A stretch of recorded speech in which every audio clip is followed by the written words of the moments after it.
नमस्कार। इस दिल से के एपिसोड में हम चर्चा करेंगे स्पेशल इंटेंसिव रिवीजन। इसका क्या मतलब है?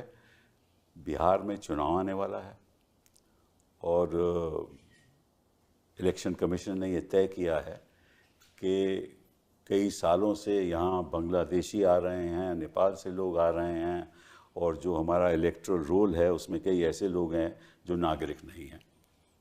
तो ये पता करना बड़ा ज़रूरी है और इसलिए हमें एक special intensive revision electoral roll की हम करेंगे। आपको मालूम होगा कि पहले जब भी चुनाव हुए, अभी 2024 में केंद्र के चुनाव हुए इसी इलेक्टोरल रोल के साथ, उसके बाद पहले असेंबली भी इलेक्शन रहे इसी इलेक्टोरल रोल से। तो कहने का मतलब ये है, तब तो बांग्लादेशी नहीं थे, तब नेपाली नहीं थे तो कोई फ़र्क नहीं पड़ता। लेकिन आज ऐसा लगता है कि बहुत ज़रूरी है पता करना कि जो ऐसे लोग हैं जो वोटर हैं और नागरिक नहीं हैं, उनको वोट का हक नहीं देना चाहिए। अब ये तय कौन करेगा? ब्लॉक लेवल ऑफिसर, कि उसको वोट का हक है या नहीं है। कैसे तय करेगा? क्योंकि वो तय करेगा कि ये एक शख्स जो वोटर है, जिसका इलेक्टोरल रोल में नाम भी हो सकता है या नहीं भी है, वो नागरिक नहीं है। अब क्या ब्लॉक लेवल ऑफिसर को ये अधिकार है या नहीं, इसके बारे में मैं संक्षेप में कुछ बताऊंगा। हमारा एक एक्ट है कॉल्ड द सिटीजनशिप एक्ट। उस सिटीजनशिप एक्ट के अंतर्गत जो भी 1950 के बाद पैदा हुआ है वो इस देश का नागरिक है। और अगर कोई भी 1987 से लेकर 2003 तक पैदा हुआ है और उसके एक माँ या बाप नागरिक हैं देश के, तो वो भी नागरिक है। और अगर कोई 2004 के बाद पैदा हुआ है और उसके माता या पिता नागरिक हैं, लेकिन माता या पिता, अगर माता नागरिक है तो पिता अगर इलीगल इमिग्रेंट नहीं है तो वो भी एक नागरिक है। अब ये तो सिटीजन एक्ट में लिखा हुआ है। अब जो नागरिक होता है उसका जो दर्जा है वो कौन देता है? केंद्र सरकार, हमारी स्टेट, कोई राज्य सरकार तो नहीं देती। मैं नागरिक हूँ या कोई और नागरिक है, वो केंद्र सरकार तय करेगी। और केंद्र सरकार नागरिक का दर्जा भी देती है और नागरिक का दर्जा वापस भी ले सकती है। कैसे? अगर मैं हिंदुस्तान का नागरिक हूँ और मैं किसी और देश का नागरिक बन जाऊँ तो निश्चित रूप से मुझे अपनी नागरिकता रद्द करनी होगी। वो सरकार करती है, वो स्टेट करती है। तो स्टेट नागरिकता देती भी है और वापस लेती भी है। क्या ये हक जो केंद्र सरकार को है, स्टेट को है, क्या ये हक एक नागरिक जो इलेक्टोरल रोल में उसका नाम शामिल है या नहीं भी शामिल है, क्या ये हक एक BLO ले सकता है? ये एक मामला है। दूसरा कि इतनी जल्दबाजी क्यों? अब बिहार का चुनाव तो नवंबर में होगा ही होगा, उससे पहले होना पड़ेगा और उससे पहले एक नोटिफिकेशन इशू होगी। और जैसे ही नोटिफिकेशन इशू हो जाए तो निश्चित रूप से कोई कोर्ट जा ही नहीं सकता। तो इतनी जल्दबाजी क्यों बिहार के लिए? और तीसरी बात है कि ये जो एक नीति बनाई हुई है जिसके अंतर्गत लोगों को इन्यूमरेशन फॉर्म भरने हैं, उसमें कैसे भरेंगे, ये भी एक बहुत बड़ा मामला है, क्योंकि लोगों को मालूम ही नहीं है कि क्या फॉर्म में क्या भरना है, क्या नहीं भरना। तो चुनाव आयोग कहता है कि एक फॉर्म होगा, उस फॉर्म को आपको भरना होगा। और अगर 2003 में आपका इलेक्टोरल रोल में आपका नाम है, फॉर्म फिर भी आपको भरना है। और अगर आपका नाम नहीं है तो फॉर्म भरना है और फॉर्म भर के उसमें बताना है कि आपके पास बर्थ सर्टिफिकेट है या नहीं। चाहे आपके पास आधार कार्ड हो, आपके पास राशन कार्ड हो, आपके पास एपिक कार्ड हो जो इलेक्शन कमीशन देती है, उसका कोई महत्व नहीं है। तो ये सब बातों पे हम चर्चा करेंगे दो ऐसे लोगों से जो जानते हैं। एक तो जानता है कि ज़मीनी क्या हो रहा है और दूसरा जानता है, क्योंकि वो इलेक्शन कमिश्नर खुद रहे, कि इलेक्शन कमीशन का क्या ये हक है या नहीं है, किस तरह से इसको करना चाहिए। तो लवासा साहब, thank you very much for being here. Lavasa साहब, आपने MPhil मद्रास से किया, MBA साउथ ऑस्ट्रेलियन यूनिवर्सिटी से किया, 1980 के आप IAS के बैच हो, आप केंद्र सरकार में सचिव रह चुके हो, एनवायरनमेंट मिनिस्ट्री में, सिविल एविएशन में फाइनेंस सेक्रेटरी रह चुके हो। फिर उसके बाद आप इलेक्शन कमिश्नर बने 2018 से 20 तक, और फिर आपने रिज़ाइन कर दिया और उसके बाद फिर आप ADB में चले गए और वहाँ आपने 2023 तक ADB के साथ काम किया और फिर आप हमारे साथ आज खड़े हैं। Thank you very much for being here. Yogendra ji, आपका क्या मतलब, क्या आप तो मतलब कि सेफोलॉजिस्ट भी हो, पॉलिटिकल साइंटिस्ट भी हो, सबसे अच्छी बात है आप JNU से पढ़े हुए हो, और 2004 से लेकर 2016 तक आप senior fellow of centre for studies of development society के सीनियर फेलो रहे, और आपने NCERT में जो किताबें लिखी गई उसमें भी आपका बड़ा योगदान रहा। फिर आपने तय किया कि अब पॉलिटिक्स तो करना चाहिए क्योंकि देश में सुधार लाना चाहिए ना, तो आपने ज्वाइन कर लिया। फिर आप जरा नाराज़ हो गए, फिर आपने छोड़ दिया। उसके बाद अब अपना स्वराज इंडिया, स्वराज अभियान चला रहे हो।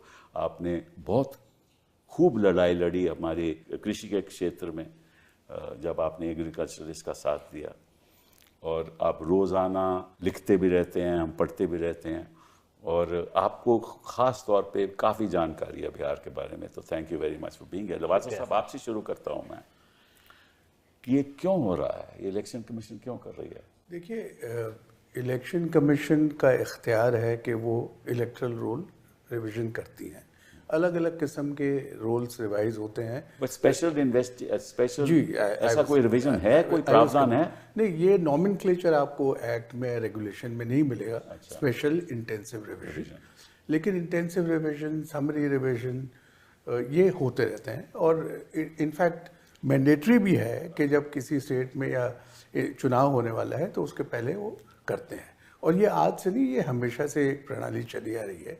जो इंटेंसिव रिवीजन वाली आपने बात कही है, जैसे बिहार में इलेक्शन कमीशन के ऑर्डर खुद कहता है कि पिछला जो इंटेंसिव रिवीजन था वो 2003 में हुआ था, और ऐसा माना गया है इलेक्शन कमीशन में कि धीरे धीरे जैसे कंप्यूटराइजेशन ऑफ रिकॉर्ड हुआ, डिजिटाइजेशन ऑफ रिकॉर्ड्स हुआ, तो बार बार इस इलेक्टोरल रोल को रिवाइज करने की ज़रूरत भी है या नहीं, इसके ऊपर भी विचार कई बार इलेक्शन कमीशन में हुआ है। लेकिन ये जो इलेक्टोरल रोल रिवीजन की जो इस बार प्रक्रिया शुरू की गई है, इसमें जैसा आपने कहा कि 3 मुख्य मुद्दे, वो कोर्ट ने भी इन्हीं मुद्दों को आइडेंटिफाई किया कि इख्तियार है आपका, प्रणाली क्या है, और समय ठीक है या नहीं। बिल्कुल बिल्कुल। तो इसमें देखिए, जो नागरिकता का मुद्दा आपने उठाया है, तो अब फॉर्चुनेटली या अनफॉर्चुनेटली हमारे देश में सिटीजनशिप एक्ट के तहत कोई एक सिंगल डॉक्यूमेंट किसी सिटीजन को नहीं दिया जाता। करेक्ट वो है, लेकिन ये बात आज की नहीं है, ये बात शुरू से यही सिस्टम है।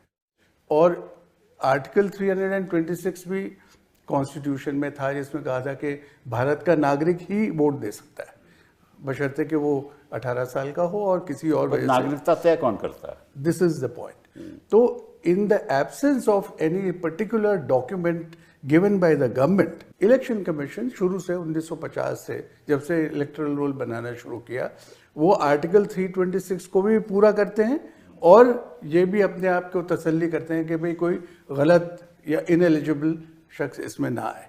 उन्होंने अपनी एक प्रणाली बना रखी है, जिसके तहत शुरू में 18 करोड़ वोटर्स थे, आज 99 करोड़ वोटर्स हो गए। तो ये जो नया सिस्टम इस बार शुरू किया है, ये अनप्रेसिडेंटेड है। अच्छा, अनप्रेसिडेंटेड क्यों? इस वजह से क्योंकि जो नागरिकता का प्रमाण देने वाली बात है, ये पहले किसी रोल में नहीं मांगी गई। लेकिन ये ज़रूर है कि जो भी क्लेम करता है कि मुझे वोटिंग राइट मिलना चाहिए, वो सर्टिफाई करता है कि मैं सिटीजन हूँ इस कंट्री का, और वो अपनी डोमिसाइल का, बर्थ का प्रूफ देता है। वो कैसे प्रूफ देगा अगर वो है ही नहीं उसके पास? क्योंकि अभी जो इन्होंने 11 डॉक्यूमेंट लगाए मैं हैं, जो ऑर्डिनरी प्रोसेस है उसकी बात कर रहा हूँ। अगर आप कभी भी शुरू से देखें, जब वोटर अपने आप को रजिस्टर कराने जाता है, इवन आज भी अगर कोई नया वोटर बनना चाहता है, तो इलेक्शन कमीशन ने कहा है कि भाई ये फॉर्म है, ये भर दीजिए, ये डॉक्यूमेंट्स है, ये इनमें से कोई डॉक्यूमेंट दे दीजिए जिससे ये पता चले कि आप वहाँ रहते हैं, और उसके बाद में एक फिजिकल वेरिफिकेशन का प्रोसेस है। तो मेरा कहने का मतलब ये है कि चाहे कोई नया वोटर बनना चाहे ऑनगोइंग सिस्टम में, क्योंकि जैसा आपको पता है आजकल तो साल भर आप वोटर बन सकते हैं, क्योंकि 4 कट ऑफ डेट बनी है, पहले 1 होती थी। करेक्ट।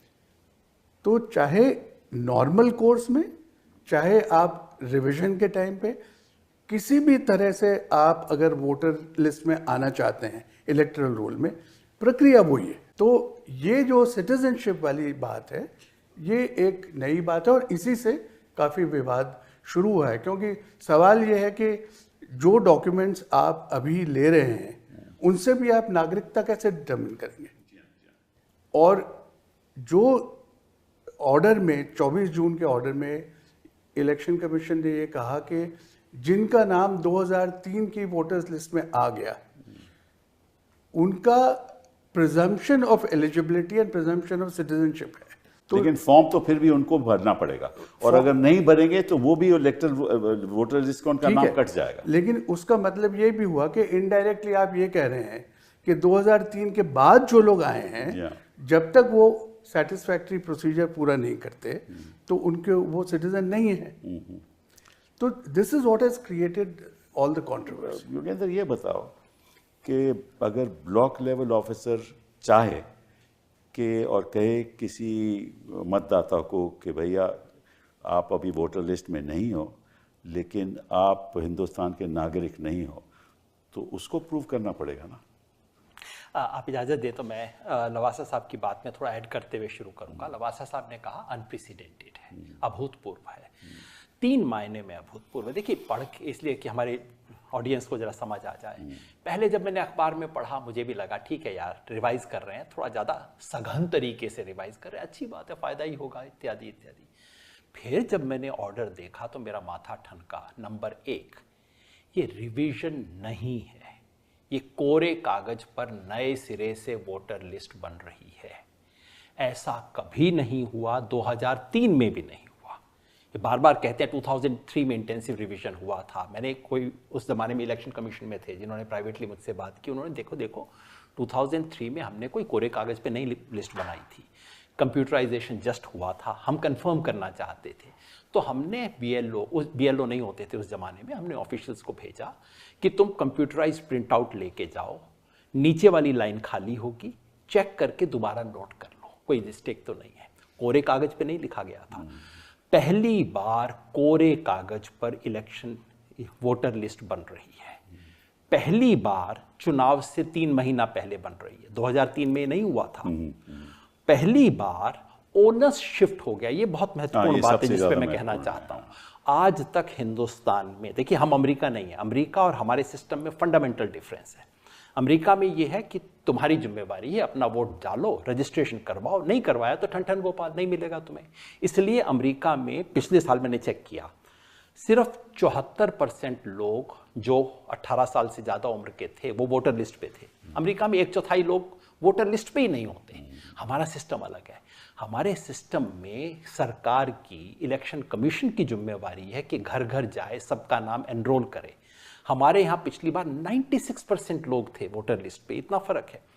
पहली बार इस देश की हिस्ट्री में इलेक्शन कमीशन जिम्मेवारी वोटर के कंधे पे डाल रहा है। तुम अर्जी दो तो तुम्हारा होगा, नहीं दोगे तो नहीं होगा। लवासा साहब ठीक कह रहे हैं। अगर बनी हुई वोटर लिस्ट में, मान लीजिए मैं कल चंडीगढ़ चला जाऊं, मेरे को चंडीगढ़ में नाम डलवाना है तो मैं अर्जी दूंगा। लेकिन नॉर्मली अगर मैं वहां रहता हूं, मैं अर्जी नहीं देता, कोई मेरे घर आता है और मेरा नाम लिखता है। पहली बार हिंदुस्तान के इतिहास में ओनस शिफ्ट कर दिया गया है। और चौथी नई अनप्रेसिडेंटेड बात, पहली बार हर व्यक्ति से सबूत मांगा जा रहा है। सबूत 2 तरह के हो सकते हैं। अगर क्या सबूत मांगा जा रहा है, जरा दर्शकों को जी बिल्कुल आप समझिए। इलेक्शन कमीशन का जो ओरिजिनल ऑर्डर था वो बता देता हूँ, और उसके बाद जो बदल रहे हैं वो भी बता देता हूँ कहानी। ओरिजिनल ऑर्डर कहता था कि अगर आपका 2003 की लिस्ट में नाम है, अब 2003 क्यों जादू की चीज़ है मुझे अभी तक समझ नहीं आया, कि 2003 की लिस्ट में नाम है तो आपको अपने लिए कोई प्रूफ देने की ज़रूरत नहीं है, बस सिर्फ 2003 की लिस्ट का जीरोक्स कॉपी लगा दीजिए। अगर आपका 2003 में नाम नहीं है और आपकी उम्र जैसा आपने बताया 1987 से 2003 के बीच में पैदा हुए हो, तो आप अपना तो लगाओ ही, अपने माँ बाप का बर्थ और प्लेस का सर्टिफिकेट भी लगाओ। ये बिल्कुल ऑर्डर में लिखा हुआ है। जी, सही है। और अगर आप 2004 के बाद पैदा हुए हो, अपना भी लगाओ, माँ का भी लगाओ, बाप का भी लगाओ। इलीगल इमिग्रेंट अगर नहीं है जी, मतलब आप सर्टिफिकेट लगाओ, नहीं लगाओगे तो इलीगल माना जाएगा, है ना।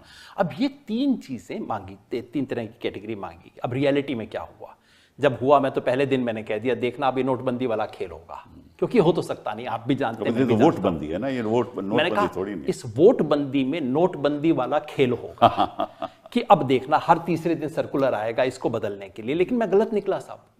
मैंने सोचा था कि जैसे आरबीआई करता है ना, हर तीसरे दिन आरबीआई ने नोटबंदी में किया था, हर दुनिया जानती है, आज से ये नियम बदल गया, कल से ये नियम बदल। इलेक्शन कमीशन उससे भी आगे निकल गया साहब, उसने सारे नियम बदल दिए बिना कोई घोषणा के। पहले उन्होंने कहा कि जिसके माँ बाप का नाम 2000, अगर आपका 2003 में नहीं है लेकिन आपके माँ बाप का है, तो माँ बाप का बर्थ सर्टिफिकेट देने की जरूरत नहीं है, सिर्फ आप जीरोक्स लगा दीजिए 2003 का उनका।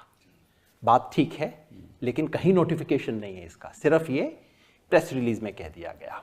दूसरा चेंज ये किया गया, जब उन्हें पता लगा कि तो हो नहीं सकता, तो दूसरा चेंज ये किया गया कि अभी आप सर्टिफिकेट मत लगाइए, सर्टिफिकेट बाद में लगा देना, अभी तो आप अपना पूरा फॉर्म भर के फोटो लगा के सिग्नेचर करके दे दीजिए, सर्टिफिकेट बाद में लगा देंगे।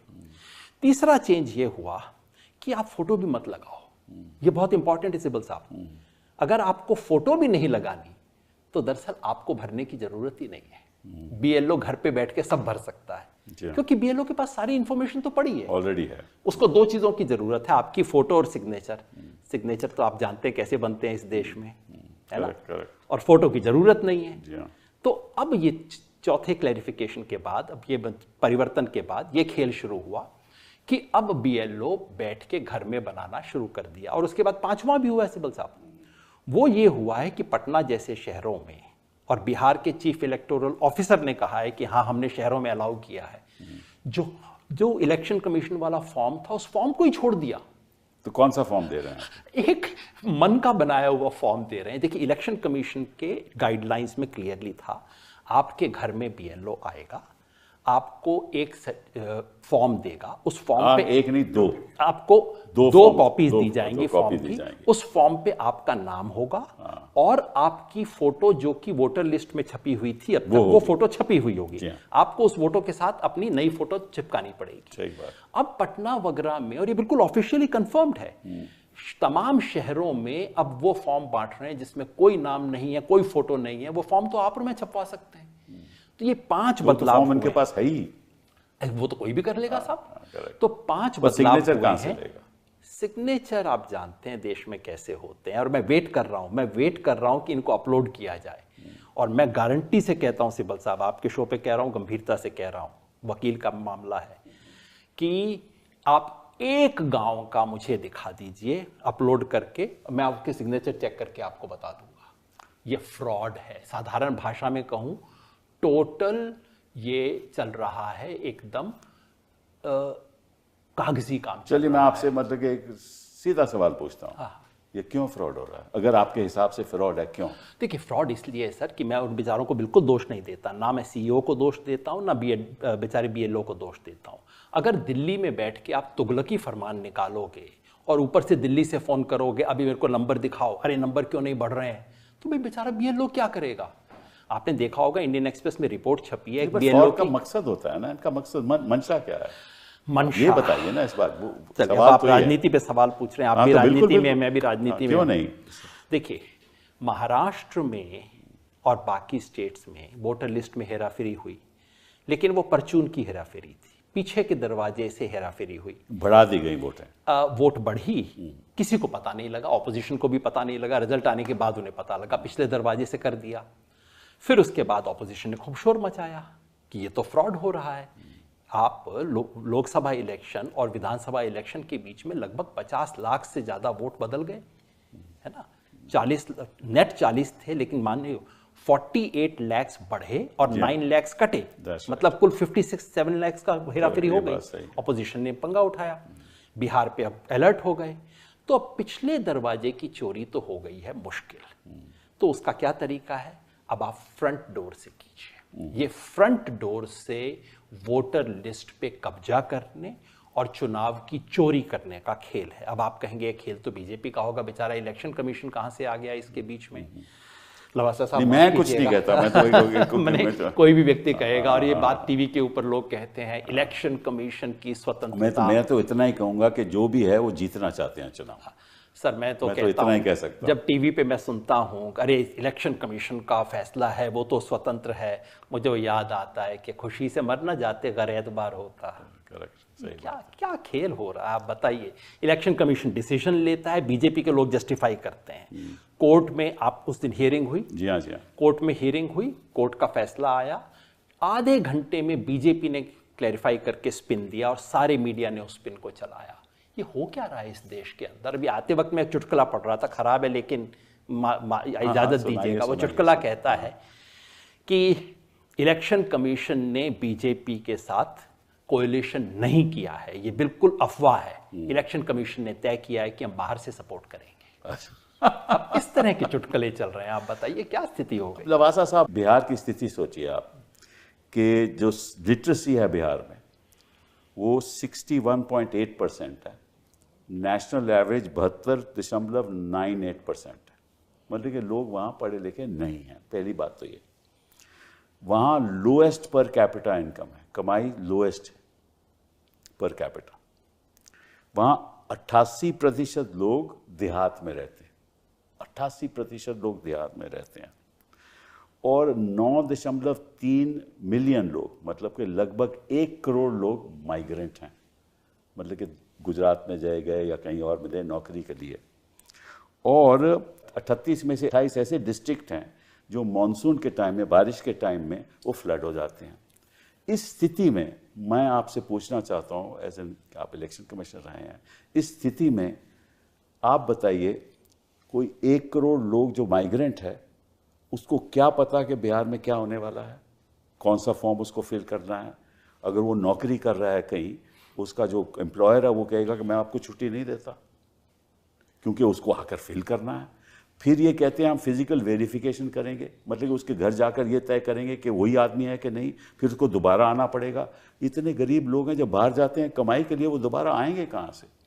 जो फ्लड हो रहे हैं वहाँ लोग कहाँ से ये दस्तावेज देंगे? तो ये मतलब कि ये सबको मालूम है कि लाखों लोगों के पास बर्थ सर्टिफिकेट नहीं है, लेकिन ये आधार को नहीं मानते, ये एपिक कार्ड को नहीं मानते, ये राशन कार्ड को नहीं मानते।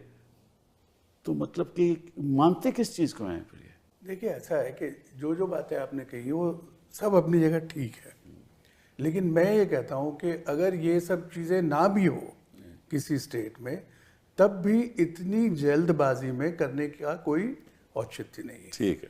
मतलब आप अगर नए सिरे से इलेक्टरल रोल बनाना चाहते हैं और अगर आप ये मकसद है कि इनएलिजिबल वोटर्स को नहीं हम इसके अंदर रहने देंगे, ये this is one of the stated objectives. और जो प्रणाली आपने बनाई, ये प्रक्रिया, वो इतनी इलेबोरेट है और जिस किस्म के लोगों से आप डील कर रहे हैं, तो ये ज़रूरी है कि आप एडिक्वेट टाइम, समय दें लोगों को, पहले तो समझाएं और जो स्टेक होल्डर्स हैं उनके साथ बहुत इलेबोरेट बातचीत करें, उनके व्यूज़ जानें कि भाई अगर इस किस्म का हम एक प्रोग्राम चला रहे हैं तो उसको कैसे कार्यान्वित किया जाए। तो मैं ये समझता हूँ कि हमेशा से इलेक्शन कमीशन एक कंसल्टेटिव अप्रोच अपनाता रहा है। इंक्लूसिव, कंसल्टेटिव नहीं, दैट इज इंक्लूसिव। नहीं, एक तो कंसल्टेटिव और दूसरा as far as the people are concern, it's a very inclusive empathetic approach कि भाई कोई बात नहीं, जैसे कहा कि no voter should be left behind, हम आपके पास आएंगे और आपका वोट दर्ज करेंगे, एक ड्राफ्ट बनाएंगे, किसी को ऑब्जेक्शन है तो आप ऑब्जेक्शन करो। तो एक तो ये बात है। दूसरी बात जो हमने पहले भी कर ली, टाइमिंग, कि ये क्या ज़रूरी है कि अब जब 4 महीने रह गए या 3 महीने रह गए इलेक्शन के, तो इस वक्त इसको करना क्यों ज़रूरी है, जब जनवरी इस साल में एक रिवाइज्ड इलेक्टोरल रोल छपा है। पिछले साल जनरल इलेक्शन हुआ है और जो 2003 के बाद 5 जनरल इलेक्शन लोकसभा के और 5 असेंबली इलेक्शन इसी वोटर लिस्ट से बने, इन वोटर लिस्ट में। और जैसा मैंने कहा, प्रक्रिया तो सारी वो की वही है। तो ये कंसल्टेटिव अगर अप्रोच हो, जैसे आप पूरे देश में करना चाहते हैं, करिए बात, दीजिए टाइम लोगों को, समझाइए सबको अच्छी तरह। वो होगा कैसे? आप करना भी चाहें, मैं सच में आपको सीधा सवाल पूछना चाहता हूँ, अगर इलेक्शन कमीशन चाहता भी है वो कैसे प्रूव करेंगे कि ये नागरिक नहीं है जब तक उनके पास दस्तावेज नहीं होंगे? आप चाहें भी सारे देश में करवाना चाहें, मैं कहता हूं कि साहब मैं यहाँ पैदा हुआ, मेरे पास बर्थ सर्टिफिकेट नहीं है, लेकिन मैं यहाँ पैदा हुआ, लेकिन वो कहेंगे साहब बट आप तो बांग्लादेश से आए, तो अगर कहेंगे बांग्लादेश से आए तो उनको बताना पड़ेगा ना कैसे बांग्लादेश से। मैं आपसे यही अर्ज कर रहा हूँ कि ये ऐसा एक पहले भी तो राष्ट्रीय स्तर पे कैसे करेंगे? असम में ये प्रक्रिया चल चुकी है, जी हाँ। वहां पे एक डी लिस्ट बनाई गई थी डाउटफुल वोटर्स की। तो उस वक्त भी यही हुआ था कि जिसके ऊपर भी थोड़ा संशय है, आपको संदेह है, उसका नाम डाउटफुल वोटर लिस्ट में चला जाएगा। तो उसका दो कॉन्सिक्वेंस हुए, एक तो यह होगा कि इमीडिएटली वोट नहीं दे सकता, जिसका नाम डी लिस्ट में आ गया वो वोट नहीं दे सकता। और उसके बाद जो एक्ट के तहत जो स्टेट ने एक मशीनरी बनाई है वो एडजुडिकेट करेगी कि भाई आपकी नागरिकता, तो सालों साल लग जाते हैं। नहीं लग जाते हैं, आज तक पता ही नहीं है कि कितने लोगों का एडजुडिकेशन हुआ है। हाँ, और उसके बाद भी इनकंक्लूसिव है। तो अभी भी मुझे नहीं लगता कि पब्लिक डोमेन में ये इंफॉर्मेशन अवेलेबल है कि इतने लोग डी लिस्ट में आए थे और इतने लोगों का फैसला हो चुका है, इतने लोग वापस एडमिट किए जा चुके हैं। सो मेरा कहने का मतलब ये है कि अगर आप डाउट के बेसिस पे किसी को निकालते हैं तो वो है आपका इख्तियार, because even in the existing rules and regulations अगर कोई ऑब्जेक्शन करता है कि भाई ये इसकी नागरिकता वैध नहीं है तो पहले तो वो प्रूफ देगा, पहले तो वो प्रूफ देगा। बिल्कुल। और अगर जो भी ईआरओ है उसको लगता है कि हाँ भाई ये जो डॉक्यूमेंट दिया गया है ये वाकई सस्पिशन रेज करता है, तो वो उसको रेफर कर देगा एमएचए को कि भाई आप डिसाइड करो, बिकॉज इलेक्शन कमीशन नहीं डिसाइड करता। इतनी जल्दी डिसाइड कैसे होगा, क्योंकि वो तो केंद्र सरकार करने पड़ेगा। मैं वही अर्ज कर रहा हूँ। आप ये देखिए कि जब इलेक्शंस के टाइम पे जो आप नॉमिनेशन फॉर्म भरते हैं कैंडिडेट्स, या जो इनकम टैक्स रिटर्न या जो भी कुछ दस्तावेज देते हैं, the returning officer does not adjudicate on the veracity of that. That's correct. वो कहता है भाई ठीक है आपने डॉक्यूमेंट दिया है, we rely on you, anybody wants to object can file objections, उसके बाद हियरिंग होती है। जो ये एक प्रिजम्पशन अटैच होता है हमेशा कि भाई आप कर रहे हो, आप अपनी जिम्मेदारी पे कर रहे हो, और खास तौर से नागरिकता का इशू जिसके अंदर कोई है ही नहीं डॉक्यूमेंट। जी हाँ, जी हाँ। तो वो मैं क्या दूंगा आपको डॉक्यूमेंट? जितने भी बाकी डॉक्यूमेंट है ये आपका रेसिडेंस या डेट ऑफ बर्थ दिखा सकते हैं, डोमिसाइल दिखा सकते हैं। जी हाँ, बट डेट ऑफ बर्थ तो निकाल सकते हैं, लेकिन प्रूफ कैसे करोगे? सर्टिफिकेट कहाँ से लाओगे?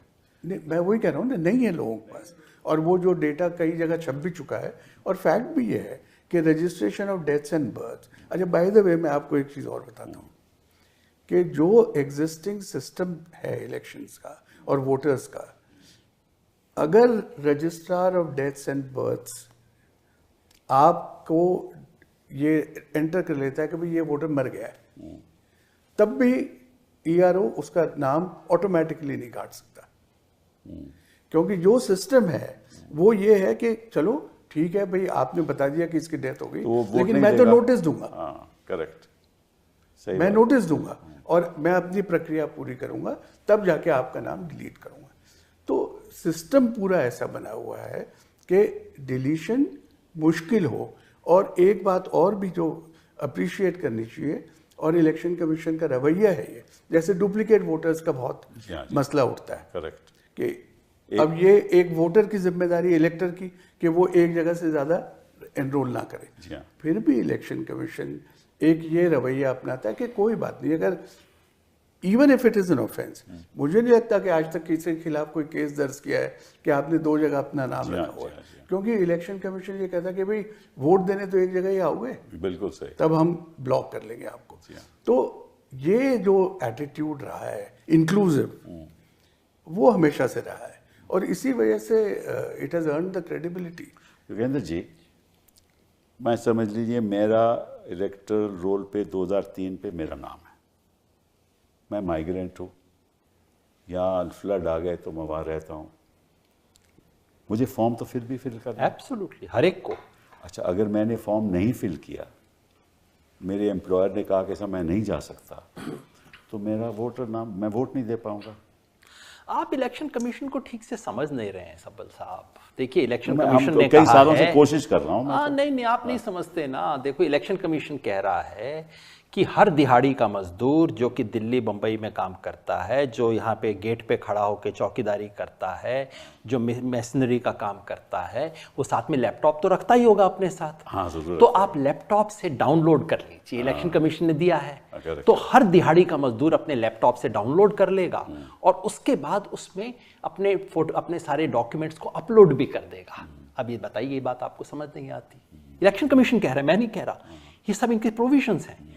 अब ये किस दुनिया में रहते हैं ये लोग? मुझे तो भारत हो चुका है, आप किस दुनिया में रह रहे हो? जी, मेरे तो सब, आपने बताया बिहार में आधे से ज्यादा जिलों में बाढ़ आती है और बिहार की बाढ़ का इन दिल्ली वालों को समझ है कि बिहार की बाढ़ का मतलब क्या होता है? आपके घर पे पानी नहीं बहता, गांव के गांव चले जाते हैं। बिल्कुल, बिल्कुल। उस बिहार में आप बारिश के मौसम में 1 महीने में चमत्कार करवाना चाहते हो? मैं तो हैरान हूँ चिब्बल साहब। और ये जो चुनाव आयोग के कंसल्टेटिव, हमारे नए चुनाव आयुक्त आए, उन्होंने कहा साहब आई बिलीव इन कंसल्टेशन, और उन्होंने लिस्ट जारी कर दी कि हमने 4000 कंसल्टेशन कर लिए हैं। अगर आपको उसमें नहीं बुलाया तो आपकी कमजोरी है। 4000 कंसल्टेशन हो चुके हैं इस देश में। और उसके बाद पार्टी के लीडर्स से, टॉप लीडर्स से 1-to-1 उन्होंने मुलाकात भी की। ये सब मई के महीने के एंड तक हो गया। एक भी कंसल्टेशन में इतने बड़े विचार का जिक्र भी नहीं हुआ कि पूरे देश में हमें वोटर लिस्ट को इंटेंसिवली रिवाइज करना है। हमारे मुख्य चुनाव आयुक्त साहब ने 30 मई को, यानी कि जस्ट 24 दिन पहले, एक मीडिया में खबर है कि वो इस देश के चुनाव में बेहतरीन रिफॉर्म करने वाले हैं और 21 नए इनिशिएटिव लेने वाले हैं, 21। उस 21 की लिस्ट में इसका जिक्र नहीं है। तो मतलब मुझे तो पता नहीं था, बिहार वालों को तो पता नहीं था, खुद इलेक्शन कमीशन को नहीं पता था, चीफ इलेक्शन कमिश्नर को नहीं पता था 30 मई तक। तो 30 मई और 24 जून के बीच में ऐसा क्या हो गया कि अचानक आपको पूरे देश की वोटर लिस्ट को हमें बिल्कुल नए सिरे से लिखना है, इसका इल्हाम हो गया। वोटर लिस्ट में कई प्रॉब्लम्स हैं, बिल्कुल ठीक करनी चाहिए। और अगर मान लीजिए चुनाव आयोग को लग रहा था कि बिहार में कोई विशेष प्रॉब्लम है, हालांकि चुनाव आयोग का ऑर्डर ये कतई नहीं कहता कि बिहार में कोई प्रॉब्लम है।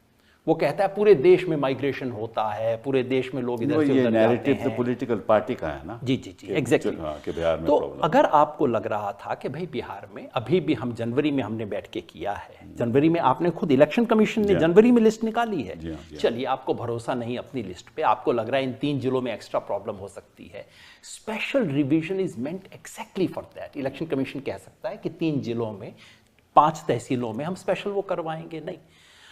आपके पास ये पावर है कि आप कंस्टिट्यूएंसी और कंस्टिट्यूएंसी 10 गांव का करवा सकते हैं। आप कह सकते हैं नेपाल के साथ लगे हुए सब इलाकों का करें, क्योंकि बिहार में फॉरेनर का इशू बांग्लादेश का नहीं है, वो नेपाल का इशू है। ये सब कर सकते हैं। बांग्लादेश किसी और तरीके से बितवा सकते हैं। पर जो वो मन में, एक्चुअली हिंदी में कहावत है साहब, सावन के अंधे को हरा ही हरा नजर आता है। तो ये आजकल वाले जो है, इन्हें भी हरा ही हरा दिखता है सब तरफ, पता नहीं किस मौसम में हुए थे। तो अगर इलेक्शन कमीशन चाहता, उसके पास सारी पावर्स थी जून के महीने में कि ठीक है हम एक और रिवीजन करवाते हैं। ये नए सिरे से वोटर लिस्ट बनाने की कहां से जरूरत पड़ी, कोई मुझे समझा। तो आप समझते हो this is a special irresponsible revision? That's a good name, that's a good name, special irresponsible revision. जी। विद नो रिस्पांसिबिलिटी ये काम हो रहा है। और देखिए सर, आप देखिए सर, 24 तारीख की शाम को दिल्ली से फरमान जारी होता है, 4 हफ्ते में इसको लागू करना है। अगले दिन सुबह से बिहार में शुरू हो जाएगा। कभी सुना आपने ये?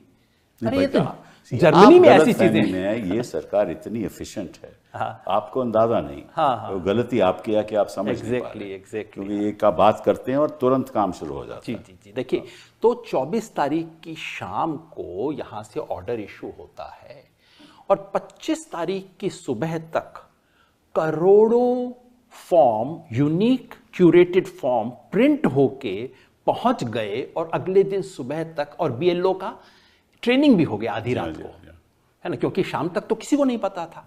तो बीएलओ का ट्रेनिंग भी हो गया। इंसिडेंटली बिहार के 1 लाख बीएलओ में से 20,000 आज की तारीख में भी अपॉइंट नहीं हुए, बीएलओ है नहीं, पर बेचारों का ट्रेनिंग भी हो गया, फॉर्म भी छप गए और अगले दिन एक फोटो छप गया कि हाँ जी बिहार में शुरू हो गया। मतलब ये कर क्या रहे हैं? अच्छा, किस देश में रहते हैं? बिहार में लगभग 7.9 करोड़ लोग हैं ना। जी जी। उसमें से जो 2003 की वोटर लिस्ट में थे वो लगभग 4.96 हैं, ठीक है ना, करोड़ लोग, ठीक है ना। और उनका नाम वोटर लिस्ट पे था। उनमें से कई की मृत्यु हो गई होगी, कई चले गए होंगे, तो वो तो रिवाइज करते हैं। लेकिन वो जो प्रक्रिया है वो तो चलती रहती है, क्योंकि जनवरी 1 में वोटर लिस्ट बनती है, अगले जनवरी में फिर उसकी रिवीजन होती है। तो रिवीजन 2003 तक आज तक हो रही है। एब्सोल्युटली हो रही है ना। दैट मीन्स सालों साल वो रिवीजन होती है। तो आज के दिन वोटर लिस्ट है वो विद रिवीजन है जी। देखिए तो फिर दिक्कत क्या है? अगर खुद चुनाव आयोग ने वो रिवीजन किया है तो आज दिक्कत क्या है फिर? मतलब अगर ये सवाल उठता है। क्यों लवासा साहब? देखिए, मैं 2-3 और चीजें भी आपसे कहना चाहता हूँ कि अब जैसे लेटेस्ट स्टेटमेंट ये है कि 6 करोड़ 60 लाख के करीब फॉर्म्स जमा हो गए। जी हाँ। लेकिन अभी भी इस चीज की क्लैरिटी नहीं है दो चीजों की। एक तो ये है कि उसके अंदर इंस्ट्रक्शंस में ये लिखा हुआ है कि BLO विल रिकमेंड। तो रिकमेंड का मतलब रिजेक्शन भी रिकमेंड कर सकता है और अफर्मेटिव रिकमेंडेशन भी कर सकता है। अगर फॉर्म के साथ डॉक्यूमेंट्स नहीं है तो मैं क्या रिकमेंड करूँगा, कैसे रिकमेंड करूँगा? एक चीज़। दूसरी चीज़ ये है कि अगर जितने लोगों ने फॉर्म जमा किए और दस्तावेज नहीं दिए, तो अब से लेके या 1 अगस्त से लेके आइंदा 30 अगस्त तक उनको वो दस्तावेज देने हैं या नहीं देने हैं। अगर देने हैं तब तो we are where we were earlier, और अगर नहीं देने तो ERO कैसे फैसला करेगा कि भाई whether you fulfil the necessary conditions? तो बिना दस्तावेज के तो वो फैसला कर ही नहीं सकता, तो दस्तावेज तो देने पड़ेंगे। तो अब फिर वो रिगमेरोल फिर से शुरू होगा।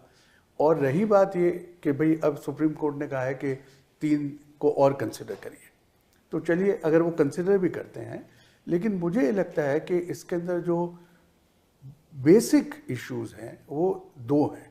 एक तो ये है कि आप किस आधार पर ये कहते हैं कि 2 क्लास ऑफ इलेक्टर्स हैं, 2003 से पहले, 2003 के बाद, वो सिटीजन माने जाएंगे, आपको दस्तावेज देने पड़ेंगे।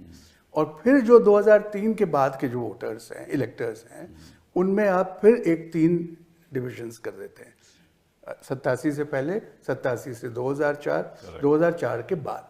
तो क्या ये सिस्टम हमेशा जारी रहेगा? ये प्रिजम्पशन ऑफ सिटीजनशिप क्या ये जारी रहेगा बाकी केसेस में भी? I think these are fundamental questions and you are a legal person. वो तो खैर हम कोर्ट में बहस करेंगे, वो तो अलग बात है। लेकिन आपसे मैं एक और बात पूछना चाहता हूँ कि ये जो दस्तावेज मांग रहे हैं, ये कहते हैं या तो आप अपनी आइडेंटिटी कार्ड दीजिए, पेंशन पेमेंट ऑर्डर, वो तो लगभग 20 लाख लोग हैं सारे बिहार में, सरकारी कर्मचारी के पास होता है, सरकारी कर्मचारी, पेंशनर भी जोड़ फिर दीजिए। कहती है कि आप गवर्नमेंट ऑफ इंडिया का कोई डॉक्यूमेंट दीजिए, जो सर्टिफिकेट दीजिए। नहीं सर, पूरा नहीं, गवर्नमेंट ऑफ इंडिया का ऐसा सर्टिफिकेट दीजिए जो कि 1987 से पहले इशू हुआ। हाँ बिल्कुल बिल्कुल। आप अपनी जेब में लेके चलते हैं। 1 जुलाई 1987 आपने आर्काइव खोल रखी है 87 से पहले का सर्टिफिकेट। फिर आप बर्थ सर्टिफिकेट दीजिए issued by an authority. Bihar में 2.8% लोगों के 7 लाख लोगों के बर्थ रजिस्टर हुए हैं फ्रॉम 2007 टू 2025। रजिस्टर होने से भी आपको सर्टिफिकेट नहीं मिलता। हाँ, रजिस्टर तो सरकार के दफ्तर में। बिल्कुल। इसको नेशनल फैमिली हेल्थ सर्वे ने चेक किया था बिटवीन 2001 एंड 2005, जो कि रेलेवेंट पीरियड है हमारे लिए। उसमें सिर्फ 2.8% लोगों के पास बर्थ सर्टिफिकेट था। उस कैटेगरी में ना आप है ना मैं हूं, ना पॉसिबली आप है। फिर कहते हैं या तो पासपोर्ट हो, 2.4% लोगों के पास पासपोर्ट है, 2.4 या मेट्रिकुलेशन सर्टिफिकेट हो, ग्रेजुएशन सर्टिफिकेट हो। तो इसमें तो कितने ही ड्रॉप आउट्स होते हैं। मैं तो मंत्री भी रहा हूँ, मतलब कि सैकड़ों लोग ड्रॉप आउट कर जाते हैं। ले दे के देखिए, ले दे के एक ही सर्टिफिकेट सबसे बड़ा है, वो है मैट्रिक वाला।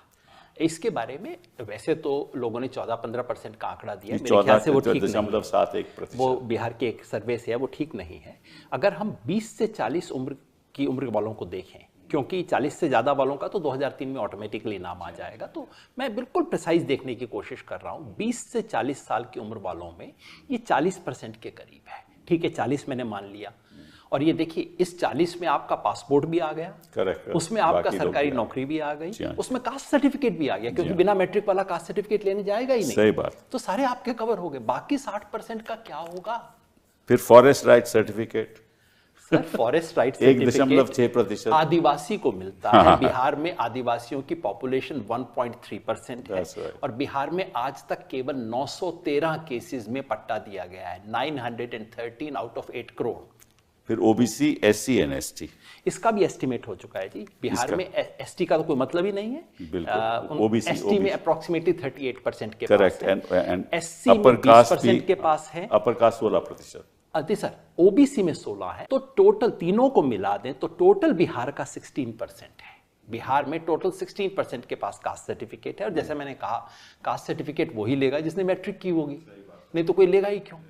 अब एक चीज और बिहार में शुरू हुई है, रेजिडेंस सर्टिफिकेट, आवास प्रमाण पत्र, जो कि आपको मिल सकता है। कोई लेता नहीं था, लेकिन अब एक एक जिले में 2-2 लाख एप्लीकेशन शुरू हो गई है। अच्छा, आवास प्रमाण पत्र कैसे मिलेगा? मजेदार कहानी है साहब, सुनिए। आवास प्रमाण पत्र आपको क्या दिखा के मिलेगा? आधार कार्ड। अच्छा। तो आधार कार्ड दिखा के आप आवास प्रमाण पत्र ले आइए, वो वैलिड है, पर आप आधार कार्ड दिखाएंगे तो इनवैलिड है। अब देखिए, I mean what farce the whole thing is. तो फिर बट सिंपल साहब, एक again because you are a legal person, तो क्या ये माना जाए कि जो इलेक्टोरल रोल में आ गए after this, they are deemed to be citizens and no question can be raised about them? नहीं, not at all. Then The why the problem is the following, कि ये हक केवल as I said to you सरकार, केंद्र सरकार का है।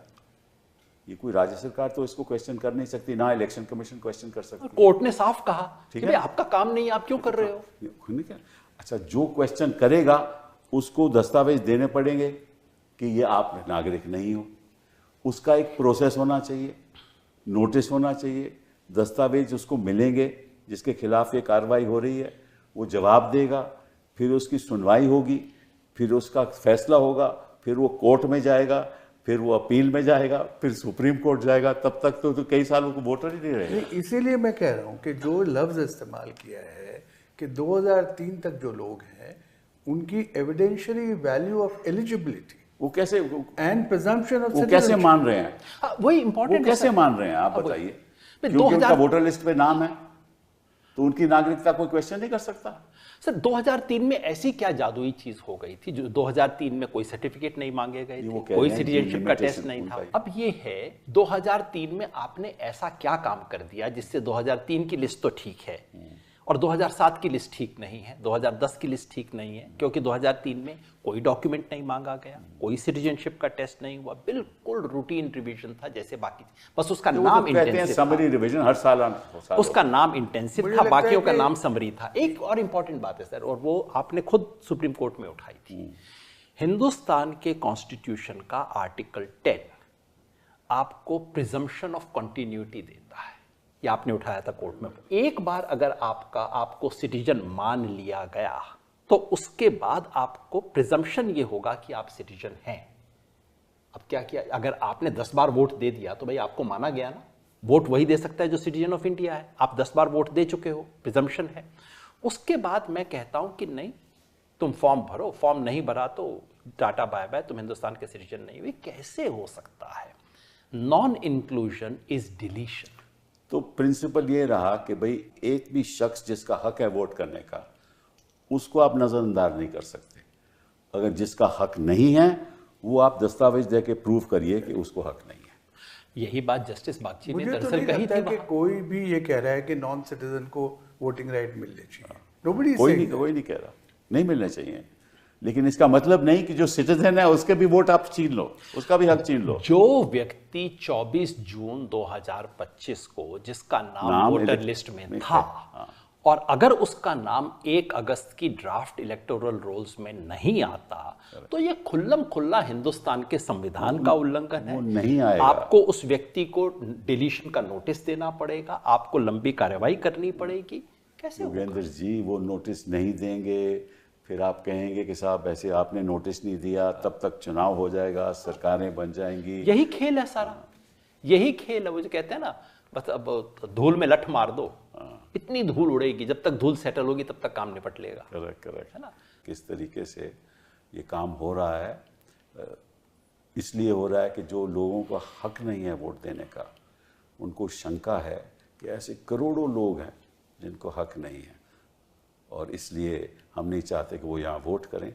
एक छोटी सी बात आपसे दोनों से पूछना चाहता हूँ, जो ख़ास तौर पे माइनॉरिटी के लोग हैं, वो तो फॉर्म भरने में भी डरेंगे कि अगर हमने भर दिया तो कहेगा ये तो हिंदुस्तान का नागरिक नहीं है, तो भरेंगे ही नहीं। ये भी हो सकता है। लोग डरते हैं ना कि भाई मैं कई सालों से रह रहा हूँ, कल को ये ना कहें कि मैं नेपाल से आया या मैं बांग्लादेश से आया। ये भी एक भय है लोगों के मन। 3-4 कैटेगरी का खास भय है। माइनॉरिटी का आपने जिक्र किया, महिलाओं की आप स्थिति देखिए, you know it's a double whammy for women. एक तो मैट्रिक, क्योंकि ले दे के खेल मैट्रिक का है, मैट्रिक में बिहार में औरतें पुरुषों से 12-15% पीछे हैं। नंबर 2, औरत से कहा जा रहा है, जिस औरत का नाम 2003 की लिस्ट में था, 18, 19, 20 साल की थी, शादी हो गई, इधर आ गई, उससे कहा जा रहा है तुम साबित करो कि तुम्हारा 2003 की लिस्ट में नाम था। जो उसके बाद है, उससे कहा जा रहा है कि तुम ये साबित करो कि तुम्हारे माँ बाप का नाम था। वो कहती है मैं सास ससुर का सर्टिफिकेट दे दूंगी, कहते हैं ना मायके से तुम ये लेके आओ कि तुम्हारे माँ बाप का नाम 2003 में था। तो औरतों के खिलाफ है, माइग्रेंट लेबर का तो आपने जिक्र किया ही, उन सब के खिलाफ है। तो ये ले दे के हिंदुस्तान के इतिहास में डिसएनफ्रेंचाइजमेंट की सबसे बड़ी मुहिम है। एंड सिब्बल साहब, this is exactly what happened in the US in the 19th century. क्योंकि कानून ये बन गया था कि आपको ब्लैक लोगों को वोट तो देना पड़ेगा, पर वोट कोई देने नहीं चाहता था। तो क्या किया? एजुकेशन क्वालिफिकेशन, प्रॉपर्टी क्वालिफिकेशन, ये डॉक्यूमेंट लाओ, वो पूरी दुनिया में डिसएनफ्रेंचाइज करने का फॉर्मूला ही यही है कि डॉक्यूमेंट लाओ। वही खेल हो रहा है। इसलिए मेरा अर्ज है, बिहार में तो देखिए ये हो नहीं सकती एक्सरसाइज। बिहार में तो ले दे के कुछ रिलीफ मिलेगा ही, क्योंकि इस तरह का ये फर्जीवाड़ा जो चल रहा है तो रोकना ही पड़ेगा कहीं ना कहीं। लेकिन मामला सिर्फ बिहार का नहीं है, नहीं, मामला ये पूरे देश का है। और इस एक्सरसाइज को एनल करना होगा, क्योंकि अगर नहीं होती तो हिंदुस्तान में यूनिवर्सल एडल्ट चुनाव में हिस्सा लेने का मतलब ही क्या है? लवासा साहब ये बताइए। बताओ। अब तो फिर तो राजनीतिक दलों को कहना चाहिए ठीक है, आप ऐसा ही करना चाहते हो तो कर लीजिए। ऑनेस्टली मैं तो ये कहना चाहूंगा दलों को। तभी मैं ये कह रहा था कि इस प्रक्रिया में इतनी पेचीदगी है कि जब तक आप लोगों से सलाह मशवरा करें तब आपको ये सारी चीजें समझ में आएगी, और तब आप समय देके इस चीज को करिए, क्योंकि उद्देश्य तो आपका जो आपने कहा है वो ठीक है। मैं समझता हूँ कि ये चीज हो ही नहीं सकती, आप समय दो भी, आप कैसे करोगे? एक चीज मैं और कहना चाहूँगा, लवासा मैं एक छोटा सा डिसएग्रीमेंट कहूँ, आप अनुमति दें तो। अगर आपके पास 4 साल भी हैं तब भी आप ये मत कीजिए, क्योंकि इसमें 2 प्रिंसिपल मेरी प्रॉब्लम है। आप ओनस वोटर पे नहीं डाल सकते। नहीं, मैं ये नहीं कह रहा जी। देखिए, जो पर्पस इन्होंने लिखा है उसके अंदर, उसमें एक पर्पस लिखा है कि इनएलिजिबल वोटर को निकालना। ये वाली बात नहीं लिखी है कि फलाने जगह में कोई माइग्रेंट आ गए हैं, ये सब नहीं लिखा हुआ। मैं तो ये कहता हूँ कि अगर आपके पास ये इनपुट है कि कहीं किसी डिस्ट्रिक्ट के अंदर बहुत ज्यादा इलीगल लोग आए हुए हैं, आप करिए उसको डिक्लेयर। वो तो इलेक्टरल लो से कोई ताल्लुक नहीं, वो इन्फॉर्मेशन तो इंडिपेंडेंट है। दिस इज नहीं, but even if election commission gets this input कि जी फलाना इलेक्टरल रोल बुरी तरह से इन्फिल्ट्रेट हो चुका है, नहीं, but even that there has to be some there has to be some input, credible and some information, basis, and then you have to do it in consultation with the people. वो भी एक व्यक्ति centric होगा ना। But एक चीज मैं ये तो नहीं कह सकता कि सारे इस डिस्ट्रिक्ट में सारे ही कुछ बैठे हैं कि देखिए, all said and done, election commission has been in existence for 74 years. Not in this form. No, in whatever form. And if this form did not exist earlier, who knows, this form will change again. So that's not the point. The institution, I think, it has performed very well. Yes. And ये जो हम कह रहे हैं ना, बड़े मुश्किल जो टास्क है वो भी इलेक्शन कमीशन करवाता है with the support of the government machinery. तो उनका ट्रैक रिकॉर्ड जो है वो अच्छा रहा है, और हमको उम्मीद यही करनी चाहिए कि they will adopt an empathetic and practical approach. ये उम्मीद हम इसी पे मैं एक छोटा सा बात कह के ख़त्म करूं अपनी तरफ से। एक ज़माना था लवासा साहब, मैं दुनिया में जाके हिंदुस्तान की इलेक्टोरल प्रोसेस की डंका बजाता था। मैं अमेरिका में जाके मैंने कहा, ये जब फ्लोरिडा वाला हो गया था उनका 2004, मैंने कहा भैया जरा हिंदुस्तान आ जाओ, हमारे इलेक्शन कमीशन से कुछ सीख लो। जब 2002 में इलेक्शन कमीशन ने अपनी 50th एनिवर्सरी किया था, बड़ा सेलिब्रेशन, एक्चुअली उन्होंने मुझे बुलाया और कहा कि हम नहीं बताएंगे इलेक्शन कमीशन के बारे में, तुम बताओ। दुनिया भर के इलेक्शन कमिश्नर्स को बुलाया गया था, मैंने उनके सामने बताया था हिंदुस्तान का इलेक्शन कमीशन क्या चीज़ है। आज मेरा सर शर्म से झुक जाता है, मजाक बना दिया इन लोगों ने इतनी महान इंस्टीट्यूशन का। लेकिन जैसा आप कहते हैं ये दिन भी गुजरेंगे। कौन इंस्टीट्यूशन का मजाक नहीं बनाया, ये सच कह रहे हैं आप, सच कह रहे हैं। स्थिति तो ये है हिंदुस्तान की। सच भी चलिए, वी ऑल होप कि भाई कुछ ना कुछ इससे अच्छा निकलेगा और कोर्ट इसको बारीकी से देखेगी और फिर सुबह होगी। नतीजा पहुंचेगा। बहुत बहुत धन्यवाद आपका। Thank you.